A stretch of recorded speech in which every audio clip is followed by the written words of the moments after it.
Hey, welcome back. I'm Erika Bell. If you are new here, I am a home organizer. Happy back to school season.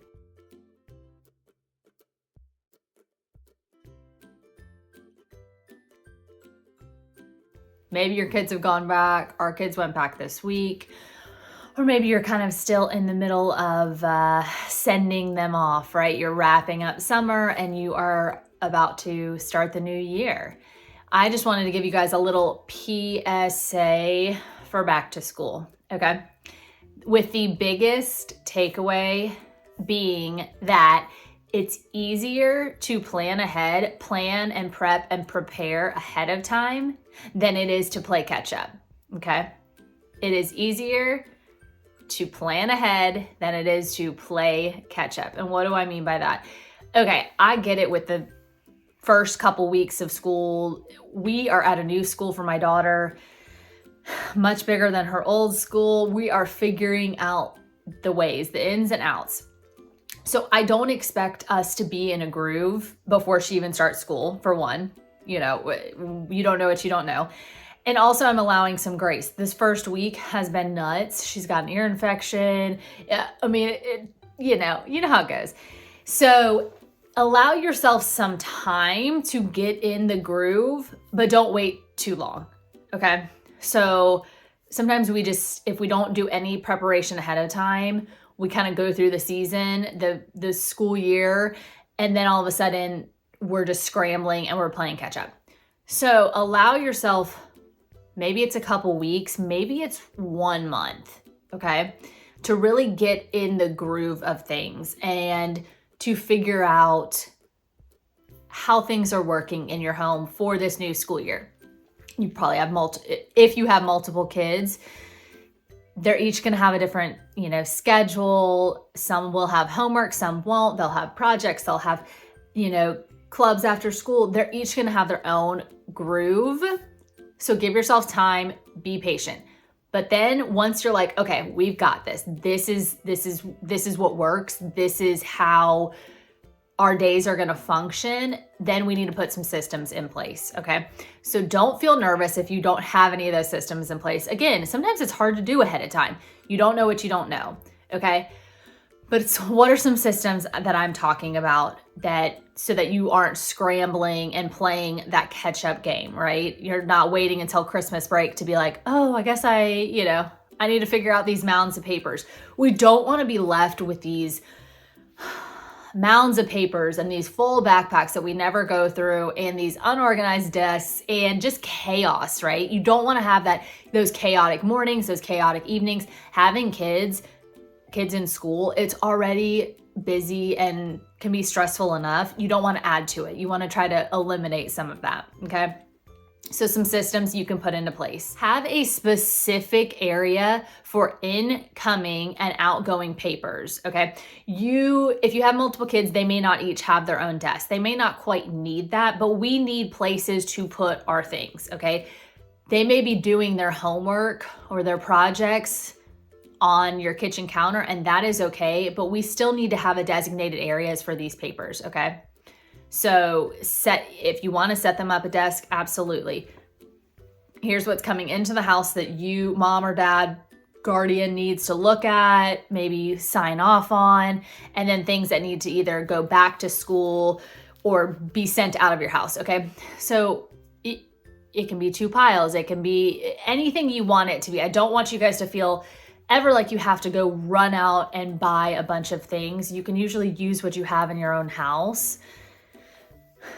Just 2 piles, incoming, outgoing, preferably for each child, because you don't want to confuse Susie's paperwork with Johnny and you're sending it off to the wrong teachers, anything like that. So, our kids do not have their own desks yet. They're not quite at that space, although my daughter's kind of getting to that.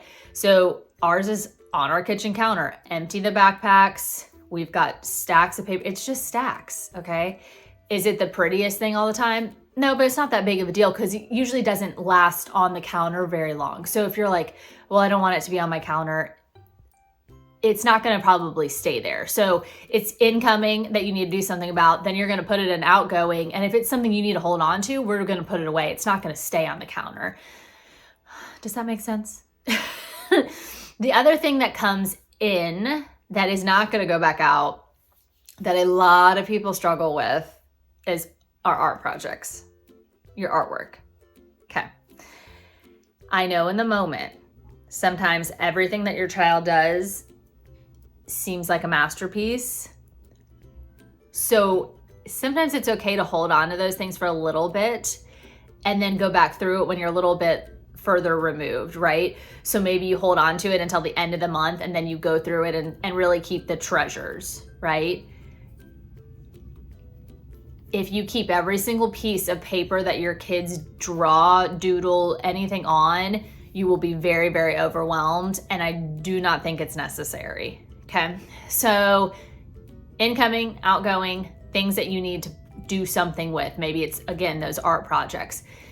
There are all sorts of different kinds of things that you can do with this artwork. You know, you can do a bulletin board in your house and your kids can kind of put their masterpieces of the week. You could do something like that and then decide to throw it away. Or you can keep the best ones for, say, that year, and you can send it off and have it made into a book. Or maybe you just make it into your own scrapbook. Do the easiest thing, though. Do what's easiest and know that, I mean, at least in my case, my mom, she held on to a lot of my art projects and then like wanted to give them to me as an adult. And I remember going through them and being like, just laughing, saying, Mom, you can please throw this away. This is garbage, you know? I'm not saying your cool stuff. Like once I made a chess set. That was awesome. Still have it. Love that. I'm talking about the scribble scrabbles that say Happy Monday, you know, or whatever the case is. You know what's trash. You know what are treasures. The other thing I've done with my clients is if it seems overwhelming to go through it kind of little by little, give yourself a bin or some kind of container. Maybe it's a gallon Ziploc, whatever it is. Give yourself limits. And when that fills up, then you've got to go through and make those choices. So however you want to do it, if you want to kind of do it as it comes in, end of the week, end of the month, that's fine. Or if you want to do it when those bins fill up and then make those decisions, either way, it's okay. But give yourself limits. Otherwise, your house will just overflow with some of this artwork, right? You guys know, you know. Even though we're going to such a digital world, digital age, when it comes to school, they still like a lot of paper, right? So you don't want to be overwhelmed with that. I'm not being rude when I say that everything is not a treasure. I can say that honestly and candidly because I have 2 children. Okay. Also, you need to have a system or have something in place for school supplies, right? So do they have their own pencil box at home where it has scissors, glue, whatever they need for their homework? That's great. Have their name on it, put it away. Or maybe you just have somewhere for extra school supplies. Just give it a home. It doesn't need to be just thrown in a junk drawer. It doesn't need to be just thrown in a random room.